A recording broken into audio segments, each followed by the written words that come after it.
భారత రైల్వే సరికొత్తదైనటువంటి రికార్డుని నమోదు చేయడం అన్నది కీలకం. ప్రపంచంలోనే నంబర్ 1 కిందకి మారింది. అమెరికా, చైనాలకు సాధ్యం కాని రికార్డుని బద్దలుగొట్టింది.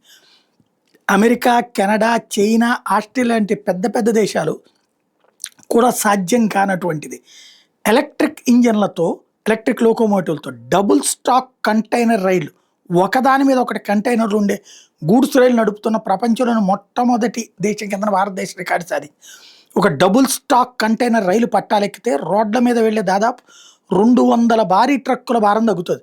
దీని మూలంగా వస్తు రవాణా చాలా వేగంగా, తక్కువ ఖర్చుతో, పర్యావరణానికి ఎటువంటి హాని కలగకుండా సాగిపోతుంది.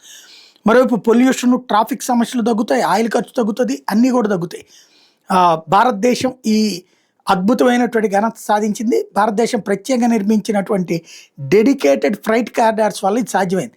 ఈ డబుల్ స్టాక్ రైళ్లు సులభంగా వెళ్లేలా సాధారణం కంటే ఎక్కువ ఎత్తులో ఉండే ప్రత్యేక high clearance over head electrification వైర్లు మన ఇంజనీర్లు అద్భుతంగా డిజైన్ చేయడం ఇందులో కీలకం.